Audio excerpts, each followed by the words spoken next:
দর্শক আসসালামু আলাইকুম, ব্যতিক্রম এগ্রো থেকে স্বাগতম।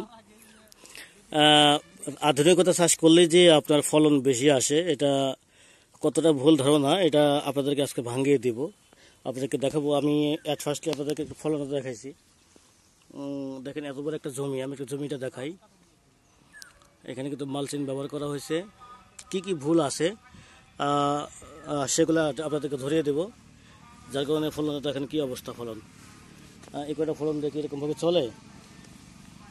এদিকে তো অলরেডি আমি একটু এদিকে দেখাই, এদিকে দেখেন শস্য করছে, বাট এদিকে কিন্তু আর গাছই নেই, অস্তিত্ব নেই, এখানে কিন্তু হারিয়ে ফেলছে। আসলে কি ভুল করছে, ঠিক আছে, আমি প্রাথমিক অবস্থায় যেটা একটু আপনাদেরকে দেখাই আগে, পরে আমি বলছি। একটু ধৈর্য ধারণ করে ভিডিওটা দেখবেন, ভালো লাগলে অবশ্যই শেয়ার করে দেবেন বন্ধুবান্ধব নিকটে। এখানে যে প্রথম যে ভুলটা করছে, এখানে মাছার যে প্যাটার্নটা দিছে, এটা হচ্ছে আপনার এ প্যাটার্নের মাছা দিছে।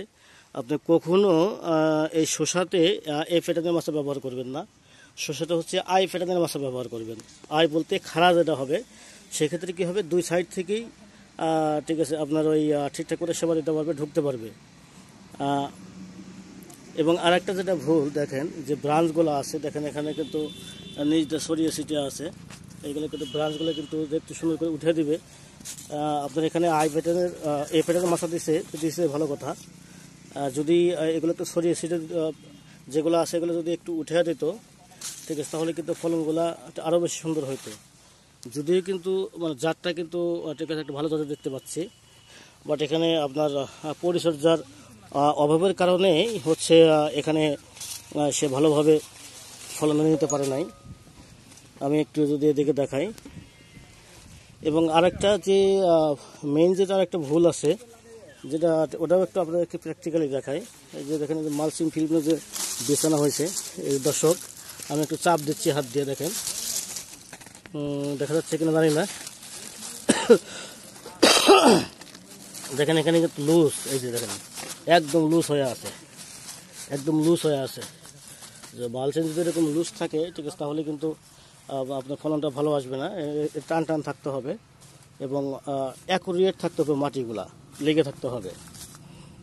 কিন্তু এখানে এই জিনিসটা ভুল করছে, যে যদি আসলে এরকমভাবে যদি আপনারা চাষাবাদ করেন, অবশ্যই আপনারা হয়তো পরিচর্যা যদি ঠিকঠাক করে না করেন, সঠিক প্ল্যান না নেন, অবশ্যই কিন্তু ফলনটা আপনার এরকমভাবে কিন্তু একটা ধ্বংসের মুখে যাবে। অতএব আপনারা সতর্ক থাকবেন। আর হচ্ছে যদি এরকম কোনো কিছু জানার থাকে, অবশ্যই A to Z আমি আপনাদেরকে এই মালচিং করে শসা যে চাষ করা, এটা আমি আপনাদেরকে শিডিউল দিতে পারবো এবং A to Z আপনাদেরকে জানিয়ে দিতে পারবো। ধন্যবাদ।